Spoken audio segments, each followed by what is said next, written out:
नमस्कार दोस्तों, स्वागत है आप सभी का आपके अपने YouTube platform one week study point पर। दोस्तों आज की क्लास रहेगी जैन विश्वविद्यालय जोधपुर की ओर से प्रकाशित न्यू एडिशन 2023 का। दोस्तों आज की क्लास में हम पढ़ेंगे बीए फर्स्ट ईयर वालों के लिए ज्योग्राफी का फर्स्ट पेपर है, भूगोल का फर्स्ट पेपर है, भूगोल के भौतिक आधार। दोस्तों अति महत्वपूर्ण सवालों पर डिस्कस करने वाले हैं। दोस्तों आप अंत तक बने रहिएगा। दोस्तों आज की क्लास में अति महत्वपूर्ण सवालों पर डिस्कस करेंगे और हमेशा हम उन्हीं सवालों पर डिस्कस करते हैं जो पिछले एग्जामों में पूछे गए और बार बार आने की संभावना में रहते हैं। दोस्तों वही सवाल आते हैं। अगर आप पिछले 5 वर्ष में जो एग्जाम हुए उन एग्जामों में से सवाल पढ़ ले तो वहीं से सवाल, आधे से अधिक सवाल वहीं से आते हैं दोस्तों। और आप विश्वास के साथ में यहाँ से पढ़िएगा। मैं आप सभी के सामने डेली क्लास को लेकर आप सभी को पेश करवाता रहूँगा और समझा कर जब फटाफट आगे बढ़ता रहूँगा। दोस्तों आप वीडियो की स्पीड भी कर सकते हैं। अगर आपको ये सवाल आप खुद की वन वीक सीरीज पढ़ चुके हैं तो आप इस वीडियो की स्पीड को भी बढ़ा सकते हैं। दोस्तों अगर आप चैनल पर पहली बार वीडियो को वॉच कर रहे हैं तो चैनल को सब्सक्राइब जरूर कर लीजिएगा और अपने दोस्तों के साथ में शेयर करना मत भूलिएगा दोस्तों, ठीक है। और आज की क्लास में ये देखना अति महत्वपूर्ण सवाल होगी। चलिए दोस्तों क्लास में अति महत्वपूर्ण विषय प्रश्नों का इंक्लूडेशन है। आप देख रहे होंगे एक मोटिवेशनल लाइनों के साथ में आज की क्लास को स्टार्ट करेंगे दोस्तों। और हमेशा मोटिवेशनल लाइनों के साथ में ही हमारी क्लास स्टार्ट होती है कि तुम्हें सहारने के लिए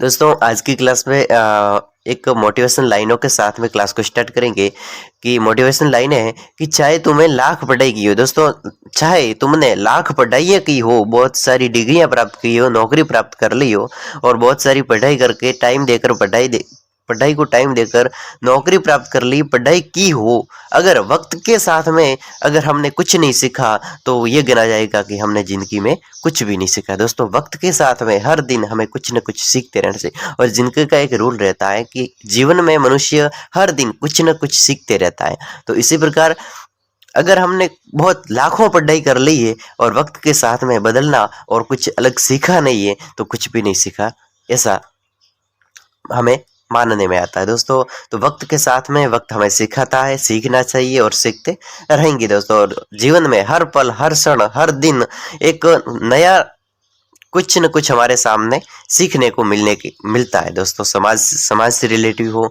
या फिर कुछ देश विदेश की जानकारी से संबंधित हो या फिर वातावरण से संबंधित हो, ऐसे कुछ न कुछ जानकारी रहती है जो हमारे सीखने को मिलती है। आप रेगुलर कॉलेज अटेंड कर रहे हो तो कॉलेज में से मिलती होगी। आप घर पे खुद की घर पे रह रहे हो और कंपटीशन एग्जाम की तैयारी कर रहे हो या फिर रूम पे रह रहे हो, या बहुत सारे जरिए होते हैं तो वहाँ से आप कुछ न कुछ सीखते रहते हो, मोबाइल की सहायता से सीखते रहते हो यूँ। तो यानी कि आप समझ गए होंगे, ठीक है। आज की क्लास को स्टार्ट करते हैं। ओके, उस युग का नाम बताइए जिसे रीढ़ की हड्डी वाले जीवों का काल कहता है। दोस्तों उस युग का नाम बताना जिसे रीढ़ की हड्डी वाले काल के नाम से जाना जाता है। सिल्यूरिन युग को रीढ़ की हड्डी जीवों का काल कहा जाता है। उस युग का नाम बताना है जो जीवों का काल है और रीढ़ की हड्डी कहलाता है। कौन सा है? सिल्यूरिन काल। कौन सा काल? सिल्यूरिन युग। ओके, अगला सवाल है, डेवोनियन युग को मत्स्य युग क्यों कहा जाता है? डेवोनियन युग है उसको डेवोनियन युग को मत्स्य युग क्यों कहा जाता है? डेवोनियन युग में समुद्रों में बड़ी मात्रा में मछलियां उत्पन्न होने के कारण इसे मत्स्य युग के नाम से जाना जाता है। दोस्तों डेवोनियन युग को मत्स्य युग क्यों कहा जाता है? क्योंकि ये समुद्रों में बड़ी मात्रा में मछलियां उत्पन्न करने के कारण डेवोनियन युग है। डेवोनियन युग के समय समुद्रों के अंदर अत्यधिक मात्रा में बड़ी मात्रा में मछलियां उत्पन्न होती थी। डेवोनियन युग में बड़ी मात्रा में मछलियां उत्पन्न होती थी और इसे मत्स्य युग के नाम से भी जाना जाता है। मत्स्य यानी कि बड़ी मछली को क्या कहते हैं संस्कृत में? मत्स्य। तो डेवोनियन युग में मछलियों का उत्पादन ज्यादा होता था, इसलिए डेवोनियन युग को मत्स्य युग के नाम से भी जाना गया। मत्स्य यानी मछली, ठीक है। ओके, अगला है 37वां सवाल है, मेसोजोइक कल्प का क्या समय था? मेसोजोइक कल्प है उसका क्या समय था? दोस्तों ये सवाल अति इंपॉर्टेंट है आपके। देखो ये मेसोजोइक कल्प क्या है? बिल्कुल पूछने लायक सवाल है, यानी कब किसका साल कितने रहे, कितना साल चला था। मेसोजोइक कल्प है वो 20 करोड़ वर्ष पहले होकर पहले से लेकर 1.3 करोड़ वर्ष पहले तक रहा था। मेसोजोइक कल्प मेसोजोइक जो काल था वो कितने समय तक रहा था, ये सवाल पूछा जा रहा है कि मेसोजोइक कल्प है वो 20 करोड़ वर्ष से पहले, आज से 20 करोड़ वर्ष से पहले, वहां से लेकर 3.5 करोड़ वर्ष पहले तक, यानी पहले की बात हो रही है, यानी 20 करोड़ वर्ष पहले से 3.5 करोड़ पहले तक ये मेसोजोइक कल्प है वो चला था। मेसोजोइक कल्प की प्रमुख विशेषता, मेसोजोइक कल्प है उसकी प्रमुख विशेषता कौन सी है वो लिख रहा है। समुद्रों में विविधता वाली वनस्पतियां, चंद्रमा का पृथ्वी से अलगाव, विशाल सरीसृपों का अस्तित्व, ज्वालामुखी क्रिया से वायुमंडल में गंधक, कोणधारी वनों का विकास, स्थल जीवों की विविधता आदि इस कल्प में आती है। कौन सा कल्प? मेसोजोइक कल्प है, इसमें अलग अलग प्रकृति में विविधता आई, कौन कौन सी विविधता आई उसके बारे में लिखना है। मेसोजोइक कल्प की विशेषता क्या है कि इसमें विविध वनस्पतियां थी। क्या थी? विविध अलग अलग प्रकार की वनस्पति थी। चंद्रमा का पृथ्वी से अलगाव, बहुत दूरी बढ़ गई थी मेसोजोइक कल्प में। चंद्रमा का पृथ्वी से अलगाव था। विशाल सर्पों का अस्तित्व था। ज्वालामुखी से वायुमंडल में गंधक, ज्वालामुखी से वायुमंडल में गंधक उत्पन्न हुई थी। और कोणधारी वनों का विकास हुआ। कोणधारी वन, बिल्कुल यूं कोणधारी, यूं यानी कि उस पर बर्फ गिरे तो वो कोणधारी यानी कि फिसल कर गिर जाए। स्थल वनों की विविधता, स्थल वनों यानी धरती पर स्थल पर जो वन है उसकी विविधता किस प्रकार की थी, ये सारी विविधताएं मेसोजोइक कल्प में आई थी। ठीक है, अगला है 29वां सवाल है दोस्तों, पृथ्वी के इतिहास का अंतिम कल्प कौन सा? पृथ्वी का इतिहास है, पृथ्वी का इतिहास का अंतिम कल्प कौन सा है? नवजीवी कल्प पृथ्वी के इतिहास का अंतिम कल्प है। कौन सा नवजीवी कल्प है? वो पृथ्वी के इतिहास का अंतिम कल्प है, यानी कि काल है। ठीक है, 40वां है भूवैज्ञानिक समय मापने पर सबसे बड़ी इकाई क्या है? भूवैज्ञानिक समय मापने पर सबसे बड़ी इकाई कौन? भूवैज्ञानिक समय मापने पर सबसे बड़ी इकाई है महाकल्प। महाकल्प में नापा जाता है, सबसे बड़ी इकाई है मापने की। ठीक है,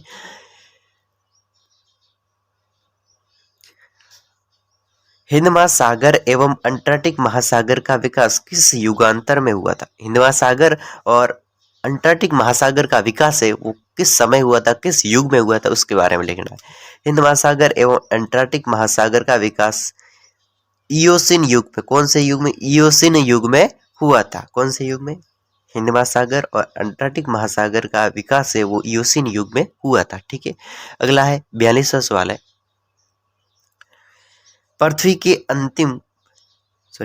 की उत्पत्ति से संबंध ज्वारीय परिकल्पना को, पृथ्वी की उत्पत्ति किस प्रकार हुई थी और उसकी ज्वारीय परिकल्पना, यानी पृथ्वी की उत्पत्ति का संबंध में, पृथ्वी की उत्पत्ति किस प्रकार से हुई उसके संबंध में ज्वारीय परिकल्पना दी गई, तो वो ज्वारीय परिकल्पना क्या है और किस प्रकार ज्वारीय परिकल्पना के हिसाब से पृथ्वी की उत्पत्ति हुई, ये सवाल है। पृथ्वी की उत्पत्ति वो ज्वारीय परिकल्पना से हुई है, तो ज्वारीय परिकल्पना के अनुसार सौरमंडल का निर्माण, सौरमंडल है, सौरमंडल अलग अलग प्रकार के मंडल है, तो उसमें से सौरमंडल का निर्माण है वो सूर्य एवं एक अन्य तारे के सहयोग से हुआ। सूर्य और एक अन्य तारे से इस सौरमंडल का निर्माण हुआ है। सूर्य के निकट इस तारे के आने से सूर्य का कुछ भाग फिलामेंट के रूप में खींच गया, यानी कि यहाँ पर सूर्य के निकट, जैसे ही सूर्य निकट आया तो यहाँ पर एक तारे के सूर्य का कुछ भाग है वो फिलामेंट पे टूट गया और बाद में टूटकर सूर्य की ओर चक्कर लगाने लगा। फिर फिलामेंट और मंडल के विभिन्न ग्रहों की उत्पत्ति का कारण बना। इस परिकल्पना के प्रतिपादक जेम्स एवं जेफरी थे। दोस्तों, पृथ्वी की उत्पत्ति के संबंध में ज्वारीय परिकल्पना को एक बार और हमने पढ़ लिया है। अति गहराई के साथ में हम देखा जाए तो डिस्कशन किया हुआ है इस सवाल को। आप पिछली क्लासों में अगर सारी क्लासें अटेंड की है तो ज्वारीय परिकल्पना के बारे में भी पता होगा। ठीक है, पृथ्वी की उत्पत्ति के बारे में एक बार पुनः इसको समझ लेते हैं कि ज्वारीय परिकल्पना के अनुसार सौर मंडल का निर्माण, अब सौर मंडल है जिस पर सभी के सभी ग्रह है, तो उस सौर मंडल का निर्माण सूर्य और एक अन्य तारे से हुआ। और किस प्रकार हुआ है कि सूर्य के निकट में तारे के आने से, सूर्य के निकट एक तारा आया तो उस तारे के आने से सूर्य का कुछ भाग फिलामेंट में टूट गया। अब भाई सूर्य यहाँ पर था और तारा जैसे ही सूर्य के निकट आया तो सूर्य के ताप के कारण वो तारा गर्म होकर एक फिलामेंट के रूप में वो तारा टूट गया। ठीक है, सूर्य को कुछ नहीं हुआ, लेकिन सामने वाला तारा है वो गर्म, जैसे ही पास आया सूर्य के तो गर्म होकर टूट गया। ठीक है, ये बात हुई है। तो फिलामेंट के रूप में खींच गया और बाद में टूट कर सूर्य का चक्कर काटने लगा। अब टूट जाने के बाद में सूर्य का चक्कर काटने लगा। यही फिलामेंट और सौर मंडल के विभिन्न ग्रहों की उत्पत्ति का कारण बना।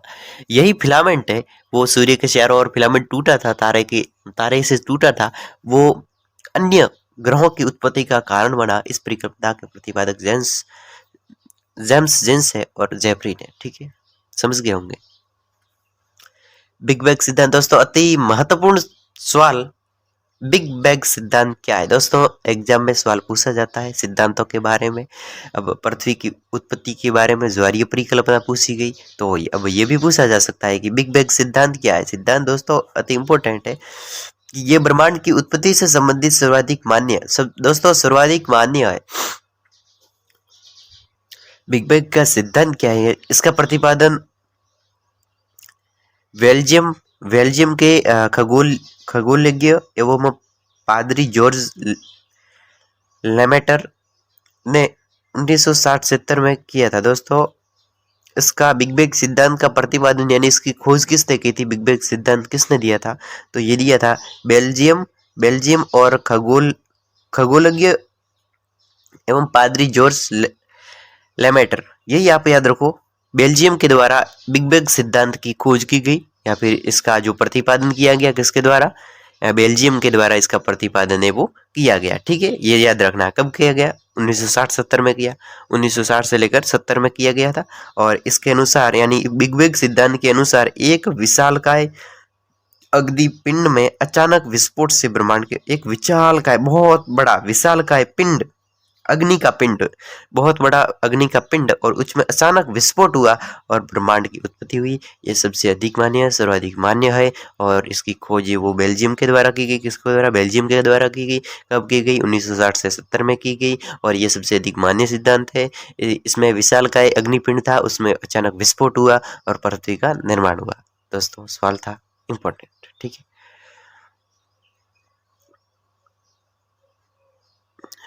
अगला है पृथ्वी की उत्पत्ति संबंधी प्रमुख सिद्धांतों के। पृथ्वी की उत्पत्ति से संबंधित कौन कौन से सिद्धांत दिए गए? अभी हमने एक सिद्धांत पढ़ा, बिग बैंग सिद्धांत। तो और इसी प्रकार बहुत सारे सिद्धांत आए हैं पृथ्वी के संबंध में, पृथ्वी की उत्पत्ति के संबंध में किस प्रकार हुई है।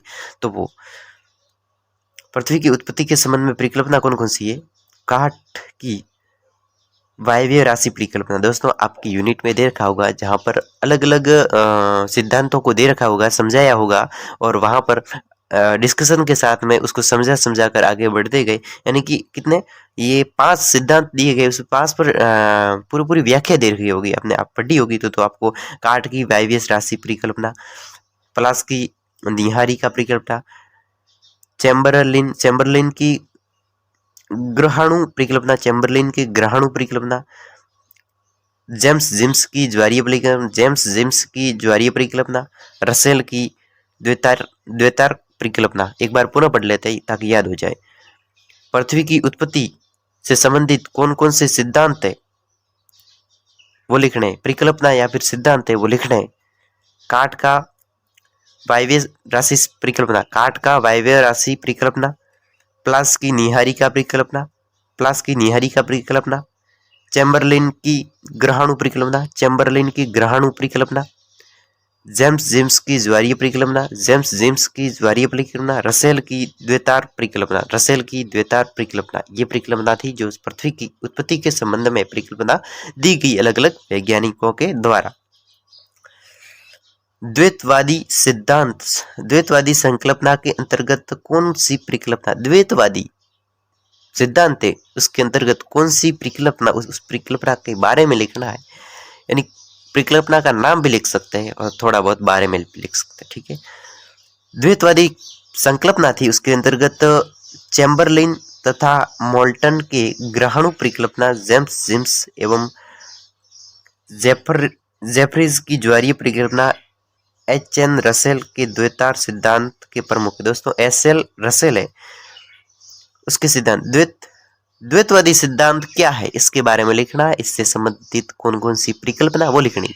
तो द्वैतवादी संकल्पना है, इसके अंतर्गत क्या होता है कि चैम्बरलिन तथा माल्टोन की ग्रह परिकल्पना।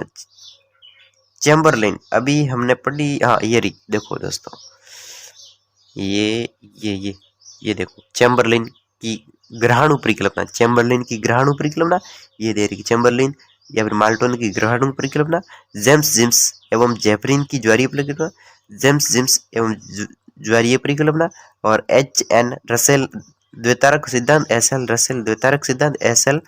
रसेल की द्वैतारक परिकल्पना आदि ये वो द्वैतवादी सिद्धांत से संबंधित है। ठीक है, समझ गए होंगे दोस्तों। अगला सवाल है 46वां। सर्वप्रथम पृथ्वी की उत्पत्ति के संबंध में तर्कपूर्ण परिकल्पना प्रतिपादन कब और किसने की थी? सर्वप्रथम पृथ्वी की उत्पत्ति किस प्रकार हुई थी, यह खोज, यह परिकल्पना, ये का प्रतिपादन किसने किया था वो लिखना है। पृथ्वी की उत्पत्ति के संबंध में तर्कपूर्ण परिकल्पना का प्रतिपादन सर्वप्रथम सन 1949 में कास्ते द बप्पन ने किया था। किसने किया था? कास्ते द बप्पन के द्वारा सर्वप्रथम पृथ्वी की उत्पत्ति के संबंध में परिकल्पना दी गई। किसके द्वारा दी गई? 1749 में कास्ते द बप्पन के द्वारा। किसके द्वारा? कास्ते द बप्पन के द्वारा सर्वप्रथम पृथ्वी की उत्पत्ति संबंधी परिकल्पना दी गई। किसके द्वारा? कास्ते द बप्पन, कास्ते द बप्पन 1749 को दी गई। बस याद रखना है और कुछ नहीं, कास्ते द बप्पन। ठीक है। वाक्यांश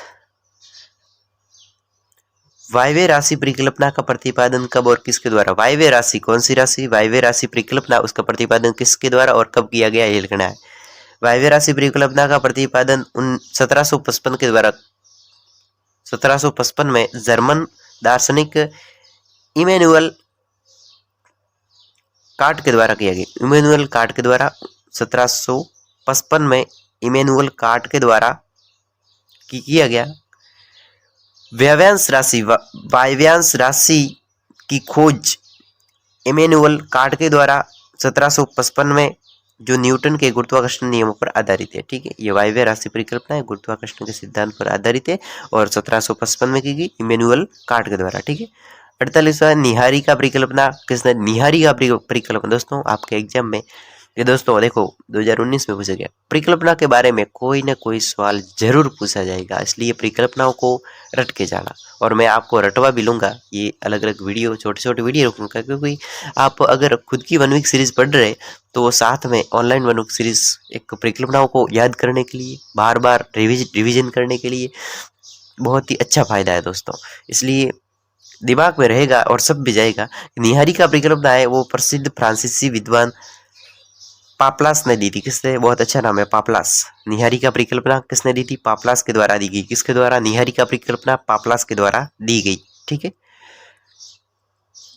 सियाल क्या है? सियाल पृथ्वी की ऊपरी सतह, पृथ्वी की जो ऊपरी परत है उसके नीचे की परत को स्वेस से सियाल के नाम से संबोधित किया जाए। दोस्तों सियाल क्या होता है कि पृथ्वी की ऊपरी परत होती, पृथ्वी है वो उसकी ऊपरी परत होती है, पृथ्वी की ऊपरी परत के नीचे की प्रथम परत। दोस्तों मान लो कि ये हमारी धरातल है, ये हमारी धरातल है जिस पर हम फसल उगाते हैं, इस पर रोड होती है, इस पर मकान होते हैं, घर होते हैं। ये हमारी यानी पहली परत है, पृथ्वी की पहली ऊपरी जमीन है। इस जमीन के जस्ट नीचे वाली जो परत होती है थोड़ी अलग होती है, थोड़े कंकड़ पत्थर होते हैं। आप जानते हो कि पृथ्वी के अंदर थोड़े बहुत कंकड़ पत्थर होते हैं। अगर हम खड्डा खोदेंगे तो वहां से कंकड़ पत्थर निकलेंगे, बहुत अलग अलग कचरा निकलेगा। यानी हम यह कह सकते हैं कि पृथ्वी के जो नीचे वाली, जस्ट नीचे वाली 10 फुट नीचे वाली जो परत है उस पर छोटे छोटे कंकड़ पत्थर होते हैं। तो उस परत होती है वो, उस परत को सियाल के नाम से जानते हैं, स्वेस या फिर सियाल के ये परत है नीचे वाली। अब ऊपर रेत है, रेत से नीचे वाली परत है उसे सियाल के नाम से जानते हैं। ओके, कोई बड़ी बात नहीं है सियाल। अगला है नीफे क्या है। नीफे तो दोस्तों 2017 में पूछा गया नीफे, इंपॉर्टेंट सवाल की श्रेणी में। नीफे दोस्तों भारी पदार्थ से निर्मित पृथ्वी के केंद्रीय भाग के लिए प्रयुक्त शब्द जो निकिल के Ni और लोहा के लिए Fe मिलकर पृथ्वी के केंद्रीय भाग का व्यास 17,000 किलोमीटर तथा घनत्व 11। दोस्तों नीफे क्या होता है कि नीफे भारी, पृथ्वी पर जो भारी पदार्थ होता है उस भारी पदार्थ से निर्मित पृथ्वी की, अब भाई पृथ्वी पर जो भारी पदार्थ होते हैं तो उस, जैसे कि निकिल और लोहा ये दोनों भारी पदार्थ है पृथ्वी पर, से निर्मित पृथ्वी के केंद्रीय भाग के लिए प्रयुक्त शब्द है। अब पृथ्वी के केंद्रीय भाग में यानी पूरी पृथ्वी है और पृथ्वी के अंदर खनिज यानी पृथ्वी को खोदा जाता है और अंदर से भारी पदार्थ निकलते हैं। कौन से? निकिल और लोहा, ये जमीन के अंदर से निकलते हैं। तो जमीन के अंदर से निकलते हैं तो इन दोनों पदार्थ को सामूहिक रूप से, शामिल रूप से एक शब्द प्रयोग किया जाता है कि निकिल, निकिल का Ni नहीं होता है, Ni निकिल, ठीक है, और लोहा का फरम, लोहा का फरम, फरम मतलब Fe, ठीक है। तो निफे, Ni नी, Fe फे, निफे, निफे क्या है? जमीन के अंदर खोदे गए लोहा और निकिल पदार्थों का शामिल रूप से एक शब्द प्रयोग किया जाता है निफे। और पृथ्वी के इस केंद्रीय भाग का व्यास है 17,000, केंद्रीय व्यास 17,000 है और इसका घनत्व 11 है दोस्तों।